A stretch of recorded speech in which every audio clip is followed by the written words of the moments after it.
Rasulullah dalam sabdanya, "Innallaha katabal ihsana ala kulli syai'." Sesungguhnya Allah itu mewajibkan perbuatan ihsan segala sesuatunya. Artinya Rasulullah memerintahkan kita untuk berlaku ihsan. Innallaha katabal ihsana ala kulli syai'. Kata Rasulullah, sesungguhnya Allah itu mewajibkan atas kita untuk berbuat ihsan kepada segala sesuatunya. Artinya tanpa terkecuali kita disuruh oleh Allah, kata Rasulullah, untuk berbuat ihsan. Di sini Rasulullah mengambil sampel yang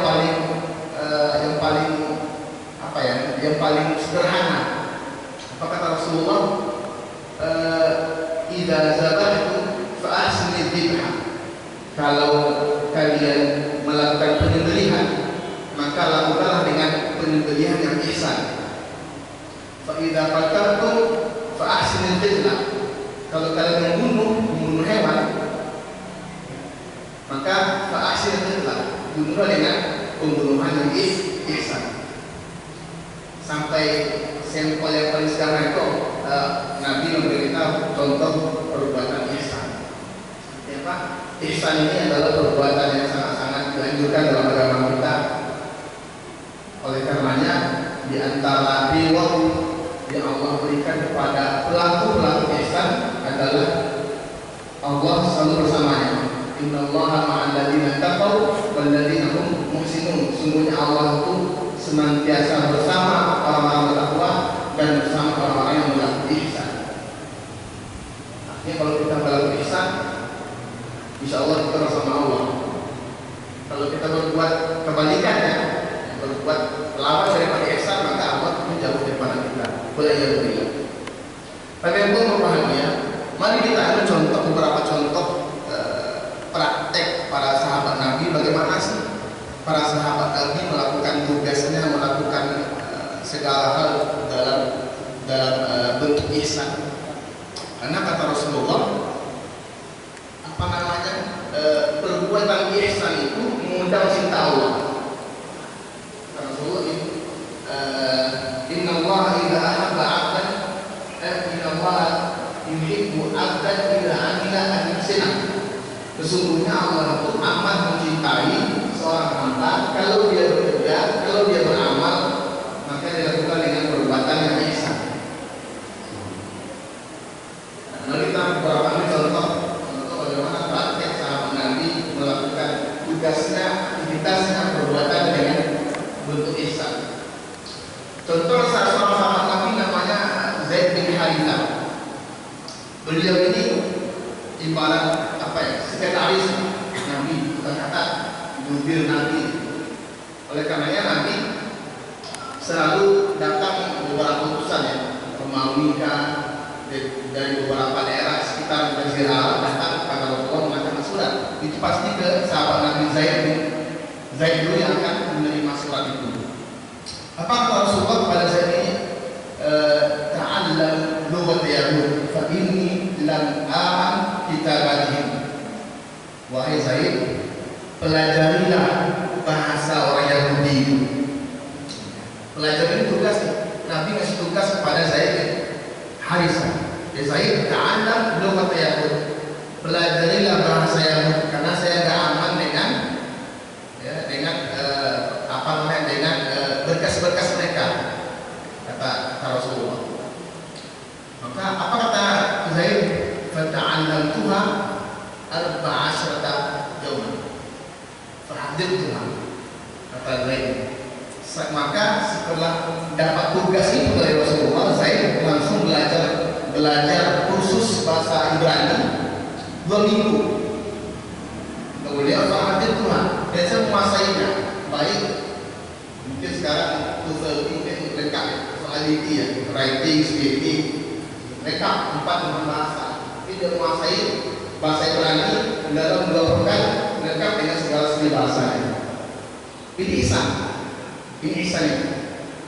Jadi beliau Nabi tugaskan untuk belajar bahasa Ibrani sebagai tugas kenegaraan. Beliau pelajari itu dengan sebaik-baiknya tugas dalam jangka waktu 2 minggu.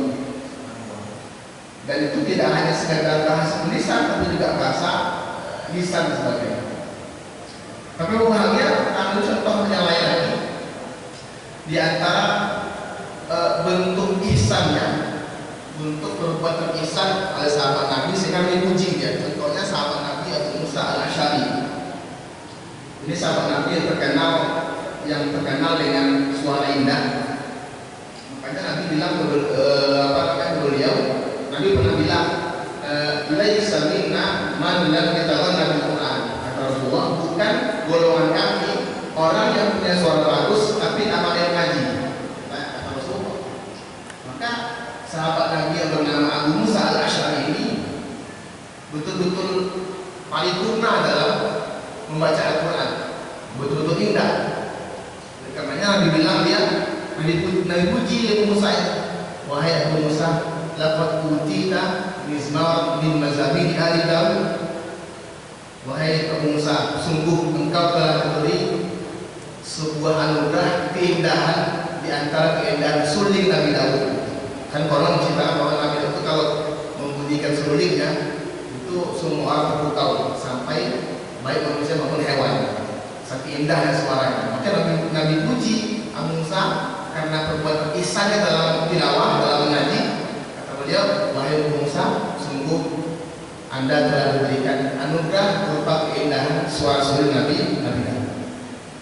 Tapi bahagia, ternyata ihsan ini juga tak sebatas dalam artian dalam ibadah. Karena para ulama membagi ihsan ini ada dua. Misalnya ihsan dalam artian menggunakan hak Tuhan. Segala ibadah, sholat, puasa, itu sudah jelas kita standar ihsan yang puasa ya kita penuhi hak zahirnya, rukun sebagainya, kita penuhi juga hak batinnya, kita berpuasa daripada hal yang membatalkan dosa puasa kita. Itu dalam artian ihsan kepada Allah Subhanahu wa Ta'ala. Ada lagi ihsan kepada hamba-hamba, perbuatan ihsan kepada hamba-hamba Allah. Tadi minimal tadi Allah akan contohkan kita disuruh melakukan ihsan dalam membeli hewan. Mungkin hewan berapa lah? Membeli hewan. Karena tapi untuk membeli itu kita disuruh ihsan. Apa bentuk ihsannya dalam membeli itu? Apa kata Rasulullah? Wa yuhibbu ahadukum syafratan wa yuhibbu bihatan. Indikator ihsan dalam menyembelih Rasulullah tajamkan mata pisau kita, kemudian cepatkan, artinya buat nyaman sembelihan kita, artinya dia tidak sakit ketika sembelih. Wa yuhibbu bihatan, artinya dia membuat nyaman sembelihan. Subhanallah, itu indikator ihsan dalam hewan. Ada tak kira-kira indikator ihsan dalam hubungan kita selalu manusia? Juga Nabi juga memberikan indikator itu. Dari sahabat Nabi pernah melihat ada seorang laki datang kepada Rasulullah, bertanya, apa kata laki ini? Ya Rasulullah, kaifa li an a'lam idza ahsantu wa idza asa'tu? Wahai Rasulullah, bagaimana cara saya untuk mengetahui bahwa saya telah berbuat ihsan atau telah berbuat sebaliknya? Maka kata Rasulullah, idza sami'ta jiranaka yaquluna anta ahsanta faqad ahsanta. Wahai fulan, kata Rasulullah, kalau engkau mendengar celotehan tetangga engkau, bahwa komentar tetangga engkau adalah baik, maka engkau adalah orang ihsan. Kalau tetangga yang mengatakan dia ihsan, maka itu sudah terpenuhi. Wa idza sami'ta yaquluna anqad asata faqad asata. Kalau mereka berkomentar tentang dirimu negatif, maka sungguhnya kita di depan manusia memang orang yang negatif. Maka wajar kemudian dalam interaksi kita dengan manusia ini, Rasulullah memberikan banyak media kita untuk meraup kebaikan. Antaranya adalah senyum. Di antara membuat hati rasanya adalah senyum. Makanya Nabi bilang, tabassumuka fi wajhi senyum kita kepada kolega kita sedekah. Artinya apa? Kita telah memasukkan rasa gembira, kita telah memasukkan rasa nyaman kepada kawan kita, kolega kita, rekan kita, sehingga itu sudah menjadi amal kebajikan bagi kita. Itulah ihsan. Jadi kalau orang-orang sekitar kita berkomentar yang baik-baik tentang kita, maka akan berarti faktor ihsan, maka telah berbuat ihsan kepada mereka. Kemudian lagi kalau komentar mereka sebaliknya, maka sungguh Anda seperti yang mereka sangka. Wajar kemudian Allah berfirman, hal jazaa'ul ihsani illa ihsan. Kata Allah, bukankah balasan daripada ihsan itu adalah perbuatan ihsan? In ahsantum akhirnya yarzuqukum. Kalau kita berbuat ihsan, maka itu kembali pada diri kita. Maka bahagia mana kita selama Ramadan ini kita latih diri kita dalam berbagai macam dimensi di kantor kita, di masyarakat kita, untuk menghidupkan suasana ihsan ini, karena ihsan ini adalah makom tertinggi dalam Islam. Ketika Jibril menyamar jumpa Nabi gitu, di hadapan para sahabat, Jibril nanya, ya Rasulullah, akhbirni an Islam. Jibril nanya, tolong beritahu tentang Islam. Kemudian lanjut lagi, setelah Nabi jawab, dia lagi, akhbirni an iman.